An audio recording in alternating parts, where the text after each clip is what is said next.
Star news Marathi, नवे पाऊल नवी दिशा। कडेगाव पंचायत समितीत 2 डॉक्टरांची सभापती उपसभापतीपदी निवड। विट्यात DY पाटील स्कूलमध्ये महिलांचा होणार मोठा सन्मान।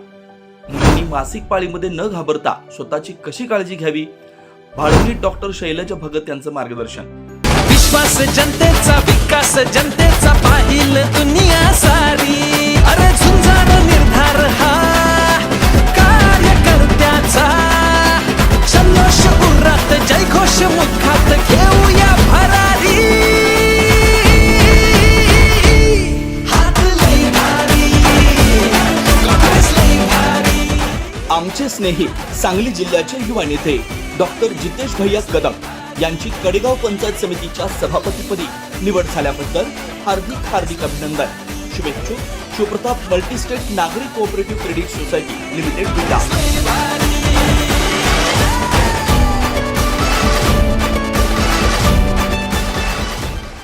कडेगाव पंचायत समितीत काँग्रेसकडून 2 डॉक्टरांची सभापती आणि उपसभापती या पदावर बिनविरोध निवड करण्यात आली।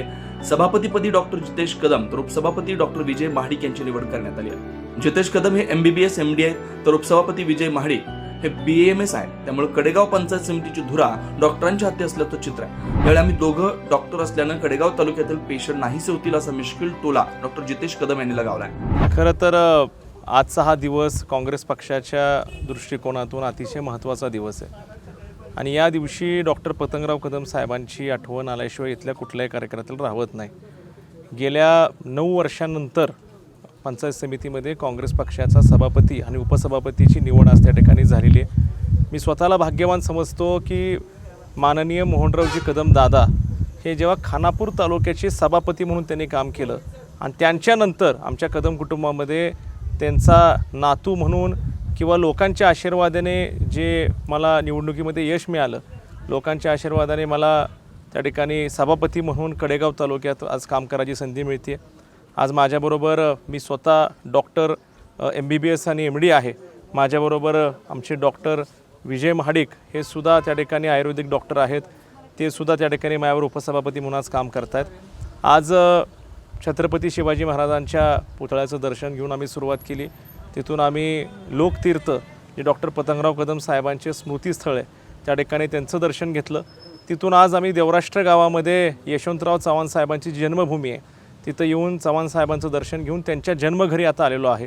खरं तर ह्या मातीला एक वेगळा वारसा लाभलेला आहे। ह्या मातीने अनेक त्या ठिकाणी देशाचं आणि राज्याचं नेतृत्व करण्याची संधी या मातीला मिळाली आणि त्याच मातीमध्ये आज माझ्यासारख्या तरुण कार्यकर्त्याला सभापतीपदी काम करण्याची संधी मिळते। हा साहेबांचा आशीर्वाद आहे। डॉक्टर विश्वजित कदम साहेबांच्या नेतृत्वाखाली आणि शांताराम बापूंच्या मार्गदर्शनाखाली त्या ठिकाणी येणाऱ्या काळामध्ये आम्ही सगळेजण चांगलं वाटचाल करू। सर्वसामान्यांचे प्रश्न त्या ठिकाणी मार्गी लावणं ही आमची प्रायोरिटी असेल, कारण गेल्या 9 वर्षामध्ये जे बॅकलॉग राहिलेला आहे तो खरं तर भरून काढण्याची जबाबदारी तर आमच्यावर आहे। होय, आता आमच्याकडं तसं तुम्ही बघितलं तर 7च्या 7 लोक जी निवडून आलेली आहेत ही 7च्या 7 लोक उच्च शिक्षित अशी मंडळी आहेत। त्यामध्ये आम्ही दोघं डॉक्टर आहे, त्यामुळं आम्हाला दोघांना पहिली संधी मिळाली। त्यामुळे तालुक्यामध्ये बऱ्यापैकी पेशंट नाहीसे होतील हे आम्हाला गॅरंटी आहे। खरं तर हे सगळं जे काही यश आहे हे सर्वसामान्य लोकांचं जे मनामधली खतखत आहे हे दाखवणारं यश आहे। खऱ्या अर्थानं गेल्या 14पासून म्हणजे 2014 पासून जे लोक पाहत आहेत किंवा ज्याला सामोरं जात आहेत त्या सगळ्या लोक आता सगळ्यांना कंटाळलेले आहेत।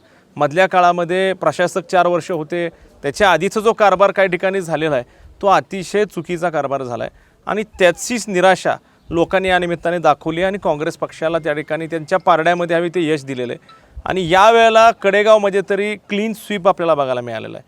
म्हणजे या मतदारसंघामध्ये 8च्या 8 जागा जिल्हा परिषदच्या आपण जिंकलेलो आहे आणि 7 जागा पंचायत समितीला कडेगावमध्ये, 7 जागा पोलूसमध्ये आपण जिंकलेलो आहे। त्यामुळं आणि मिरजमध्ये सुद्धा आज त्या ठिकाणी काँग्रेस पक्षाचा सभापती झालेला आपल्या सगळ्यांना बघायला मिळतो आणि आम्हाला विश्वास आहे की उद्या काँग्रेस पक्ष तुम्हाला वर जिल्ह्यात सुद्धा बघायला मिळेल। विट्यात DY पाटील स्कूलमध्ये महिलांचा होणार मोठा सन्मान।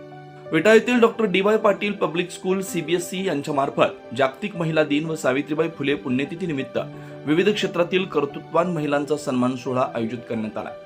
शनिवार दिनांक 14 मार्च रोजी सायंकाळी 5 वाजता हा सोहळा पार पडणार आहे। यामध्ये विविध क्षेत्रातील महिला मान्यवर उपस्थित राहणार आहेत। तसेच यावेळी सर्व महिलांसाठी प्रसिद्ध निवेदक संजय संकटे यांचा 1 नंबर होम मिनिस्टर खेळ पैठणीचा हा महिलांचा आवडता कार्यक्रमही आयोजित करण्यात आला. यामध्ये बक्षिसांचा खजिनाही ठेवण्यात आला. तरी सर्व महिलांनी या संधीचा लाभ घ्यावा असं आवाहन डॉक्टर DY पाटील पब्लिक स्कूलच्या वतीनं आयोजक व आकुर्डी चिंचवड एज्युकेशन सोसायटी पुणे विश्वस्त ॲडव्होकेट सो अमृता प्रदीप कुमार खंदारे यांनी केलं आहे. कार्यक्रमाचं ठिकाण doctor DY Patil public school, नवीन इमारत, सुळकाई रोड, हनुमंतनगर, विटा हे आहे. मुलींनी मासिक पाळीमध्ये न घाबरता स्वतःची कशी काळजी घ्यावी, भाळवणीत डॉक्टर शैलजा भगत यांचं मार्गदर्शन. सतर्क नागरिक स्वयंसेवी सामाजिक संस्था महाराष्ट्र राज्य पोलीस मित्र यांच्या वतीनं न्यू इंग्लिश स्कूल भाळवणी या विद्यालयात जागतिक महिला दिनानिमित्त किशोरवयीन मुलींना आरोग्यविषयक विशेष मार्गदर्शन व्याख्याते डॉक्टर सौ शैलजा दत्तात्रय भगत माहेर हॉस्पिटल यांनी विशेष मार्गदर्शन दिलं. मुलींनी मासिक पाळीमध्ये कोणत्याही समस्यांना न घाबरता स्वतःची कशी काळजी घ्यावी व मासिक पाळीमध्ये आहार सकस कसा घ्यावा, काय खाल्ल्यानं आरोग्याला फायदा होईल, त्याचबरोबर शरीराला व्यायामही तितकाच आवश्यक आहे, यावर सखोल मार्गदर्शन केलं. तसेच मुलींच्या काही शंका होत्या त्याचंही निरसन त्यांनी केलं. यावेळी डॉक्टर सौ श्रुतिका मेहत्रे स्वरूप हॉस्पिटल यांनी मुलींना योग्य मार्गदर्शन करून काळजी घेण्यास सांगितलं. सुरेखा शिंदे यांनी आपली सामाजिक संस्था समाजामध्ये कशा प्रकारचे उपक्रम राबवत असते व महिला सबलीकरणासाठी संस्था काय काम करत असल्याचं त्यांनी सांगितलं. प्रतिभा मॅडम यांनीही आपलं मनोगत व्यक्त केलं. सतर्क नागरिक स्वयंसेवी सामाजिक संस्थेचे संस्थापक अध्यक्ष अजित जाधव यांनी या कार्यक्रमासाठी पुढाकार घेतला होता. स्टार न्यूज मराठीसाठी चंद्रकांत जाधव, विटा. आपल्या परिसरातील लेटेस्ट बातम्या पाहण्यासाठी स्टार न्यूज मराठी YouTube चॅनलला आत्ताच सबस्क्राईब करा